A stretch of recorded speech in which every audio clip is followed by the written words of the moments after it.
Hello friends, आज की video में बात करेंगे हम बीएससी नर्सिंग से रिलेटेड जीके बायोलॉजी के मोस्ट इम्पॉर्टेंट एमसीक्यूज जो कि आपके एग्ज़ाम के लिए काफ़ी इम्पॉर्टेंट है। एंड क्वेश्चन ये बार बार आते ही रहते हैं एग्ज़ाम्स में। आपको जैसा कि पता होगा कि यहाँ पे मैं आपको बीएससी नर्सिंग से रिलेटेड सारी वीडियोज आपको प्रोवाइड करती हूँ।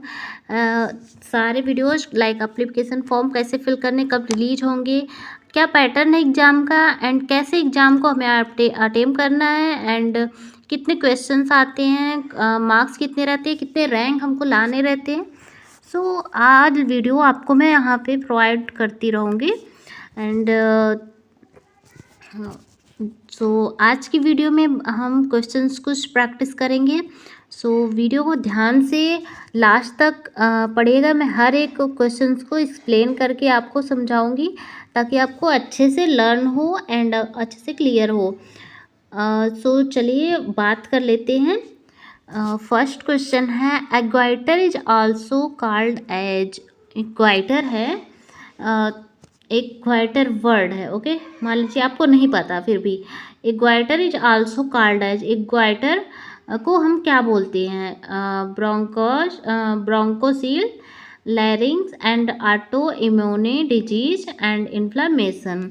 तो इसको जो हम बोलते हैं वो बोलते हैं हम ब्रोंकोसील्स। कैसे बोलते हैं ये एक एक्सप्लेन कर देते हैं हम। देखिए, ग्वाइटर जो डिजीज है ये क्या होता है, नेक में स्वेलिंग आ जाती है एंड ये आयोडीन डिफिशियंसी डिजीज है एंड इन्फ्लामेशन हो जाता है थायराइड ग्लैंड में। तो उसको हम क्या बोलते हैं? Goitre disease. किसी को ग्वाइटर हुआ रहता है तो उसको ये सिम्टम दिखेंगे, उनको नेक में स्वेलिंग हुई रहेगी, जिसको हम हिंदी में बोलते हैं आयोडीन डिफिशियंसी डिजीज है, यानी आयोडीन की कमी से हुआ जो घीघा रोग होता है उसको हम बोलते हैं, ओके, ग्वाइटर। इसका जो करेक्ट आंसर होगा ऑप्शन नंबर ए, ओके। क्लियर है? गुड। नेक्स्ट क्वेश्चन करते हैं, क्वेश्चन नंबर 2। क्वेश्चन नंबर 2 क्या है? Clavicle in the human body is a. Clavicle human body में क्या है? अगर आप मेरे चैनल पे एक वीडियो पढ़ी होगी, ह्यूमन स्केलेटल बोन 206 बोन, मैंने उसमें ट्रिक्स से लर्न कराया है, तो आप उस वीडियो को देख सकते हैं अगर आपको लर्न ना हो बोन्स तो। यहाँ पे बोन से क्वेश्चन आए हैं इसीलिए मैंने आपको बता दिया। सेकंड क्वेश्चन क्या है? Clavicle in the human body is a. Clavicle जो है वो ह्यूमन बॉडी में है। ए क्या है? Collar bone, rib and upper limb bone, lower limb. तो इसमें से कौन सा है? कॉलर बोन है, rib bone, upper limb bone and lower limb bone. तो जो हमारा क्लेविकल होता है वो हमारा क्या होता है? Collar bone, right. इसको आप याद रखेंगे।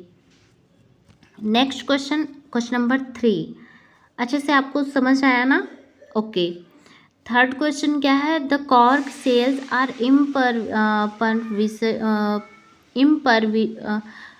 impervious to water. Which among the following is responsible to give this quality to cork? जो कॉर्क सेल हैं are impervious to water. Which among the following is responsible to give this quality to cork? तो इसका जो options हैं, option number A cellulose, and B option is the cutin, and C option is the suberin, and D option is the glucose. इसका जो correct answer है answer number C, suberin, okay. Explain कर देते हैं इसको हम। The cork cells are impervious to water. जो cork cell है वो इम्परवियस है वाटर के लिए, okay. Suberin is responsible to give this quality to cork. And suberin, cutin and lignins are complex higher plant epidermis and periderm cell wall macromolecules forming a protective barriers. Clear है? इसको मैं explanation आपको इसलिए बता रही हूँ कि आपको इजली क्वेश्चन समझ में आए एंड लॉन्ग टाइम तक आपको लर्न रहे। नेक्स्ट क्वेश्चन करते हैं, question number 4। Which among the following plant is known as Indian ginseng. आपको इसमें से पता है अगर तो आप अच्छी बात है, एंड नहीं पता तो इस क्वेश्चंस में आप जान लेंगे। इंडियन जिनसिंग जो होता है वो किस प्लांट को किस प्लांट का नेम है, या फिर किस प्लांट को हम इस नाम से जानते हैं। सो फर्स्ट ऑप्शन क्या है, Withania somnifera, and B option है धतूरा सेरा टोकोला, and Iberis amara, and Capsella bursa pastoris. Okay, so इसका जो करेक्ट आंसर होगा, answer is A Withania somnifera. Withania somnifera are commonly called as ashwagandha, is known as Indian ginseng. Okay, clear है, आपको learn रहेगा। इसको कौन से नाम से, विथानिया जो सोमनीफेरा है इसको हम जनरली क्या बोलते हैं, अश्वगंधा, जिसको किस नाम से जानते हैं, इंडियन जिनसिंग, राइट। ये देखिए हम जीके का बायोलॉजी के क्वेश्चन पूछे, ये सारे एग्जाम्स में क्वेश्चंस सारे एग्जाम्स के लिए इम्पॉर्टेंट। ओके, 5 क्वेश्चंस है। Biologist have been able to demonstrate the hearing and sound sensory mechanism through the acoustico laterals and system in the which of the following vertebrates? A option is the amphibians, B option is the snakes, and C option is the fishes, D option is the bird. So correct answer is C, fishes. Biologists have been able to demonstrate the hearing and sound sensory mechanism through the acoustico lateral and system in fishes. 6th question is the which of the following plant growth hormone was recognized by Japanese scientist?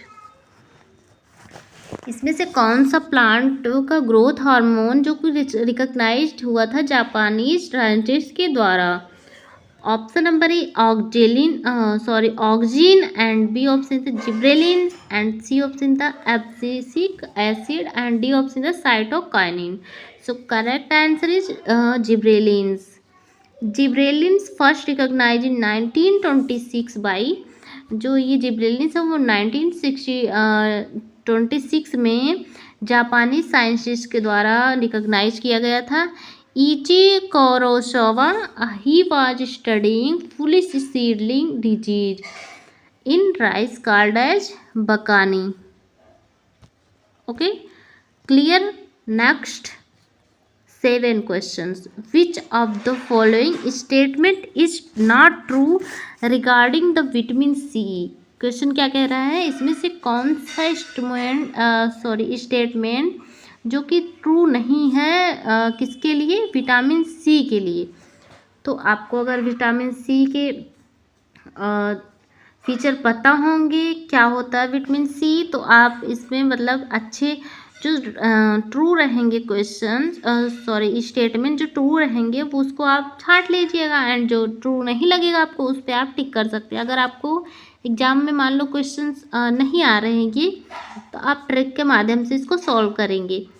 सो चलिए बात कर लेते हैं options की। So option number A only vitamin C is to be taken extremely, all other are produced in human body. B option क्या कह रहा है, vitamin C is only vitamin which is also a hormone. Vitamin C एक केवल vitamin है, and ये also क्या है, और hormones. Okay, scurvy is caused by the deficiency of vitamin C, and D option the vitamin C is water soluble vitamin. इसमें से आपको करेक्ट कौन सा है एंड नॉन करेक्ट कौन सा है, ये आपको पहले पहचानना है।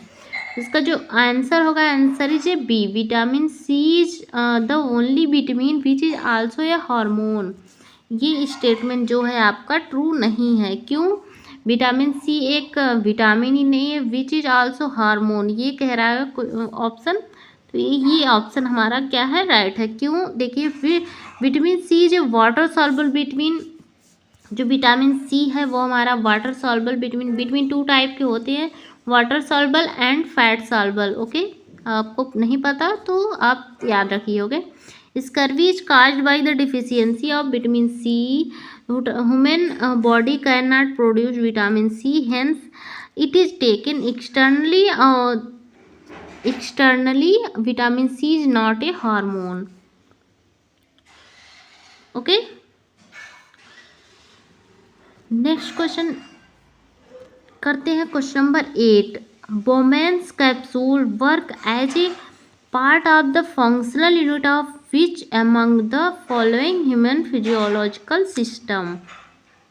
Bowman's capsule work as a part of the functional unit of which among the following human physiological system? First option, कौन सी फिजियोलॉजिकल सिस्टम में बोमेंस कैप्सूल वर्क पार्ट जो कि फंक्शनल यूनिट है उसको वो कौन सी फिजियोलॉजिकल सिस्टम में पाया जाता है ह्यूमन की? सो फर्स्ट ऑप्शन क्या कह रहा है? Circulatory system first physiological system. हमारे ये सारे के सारे हमारे क्या है? फिजियोलॉजिकल सिस्टम है। Circulatory system, respiratory system, excretory system and reproductive system. So इसका जो करेक्ट आंसर होगा answer number C, excretory system. Bowman's capsule जो है वो हमारा फिजियोलॉजिकल सिस्टम में आता है। फिजियोलॉजिकल सिस्टम के कौन से टाइप में आता है? एक्सक्रीटरी सिस्टम में। कैसे आता है?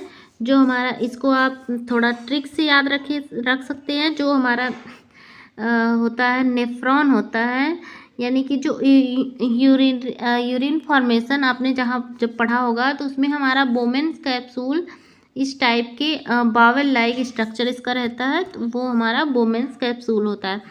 तो ये आपको याद होगा कि इसमें जो है एक्सक्रीटरी सिस्टम में ये हमारा आएगा।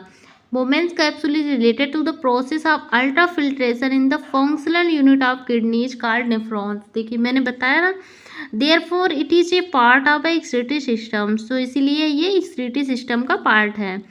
और 9 क्वेश्चन क्या, who has introduce two kingdom classification? जो किसने जो टू किंगडम क्लासिफिकेशन यानी कि दो जगत क्लासिफिकेशन को किसने फॉलो किया था या इंट्रोड्यूस्ड किया था? So Carolus Linnaeus, Ernest Haeckel, Copeland and R H. Whittaker. So correct answer is option number 1, Carolus Linnaeus. द्विनाम पद्धति भी उसको बोलते हैं, तो वो किसने इंट्रोड्यूस किया था? कैरोलस लिनियस ने। Carolus Linnaeus propose two kingdom of classification in the which he classified organism into plantae and animalia. जो मैंने अभी बताया द्विनाम पद्धति वो अलग है। यहाँ पे टू किंगडम क्लासिफिकेशन यानी कि 2 जगत का वर्गीकरण है। ओके, तो ये हमारा जो जो क्लासिफिकेशन है वो 2 पार्ट में उन्होंने डिवाइड किया था, 2 किंगडम में, Plantae and animalia. Correct, good. Next question करते हैं। Question number 10, which of the following is a type of Monera kingdom? इसमें से कौन सा है जो टाइप ऑफ मोनेरा किंगडम का है? Option number A bacteria, B option mushroom, euglena and mucor. Correct answer is A, bacteria. Bacteria comes under Monera kingdom. Mushroom and mucor are part of fungi. Okay, right, याद रहेगा ये। Okay, done. Next video में मैं इसके आगे कराऊंगी या फिर next subject कराऊंगी, next topic रहेगा। तो प्लीज़ आपसे एक रिक्वेस्ट है छोटी सी कि आप अगर चैनल पे न्यू हो तो चैनल को सब्सक्राइब ज़रूर करें एंड बेल आइकन को ज़रूर प्रेस करें। ओके, एंड वीडियो को लाइक शेयर करना नहीं भूलें। सो आई होप आप पढ़ाई अच्छे से कर रहे होंगे and all the best all of you and take care. तब तक के लिए बाय बाय।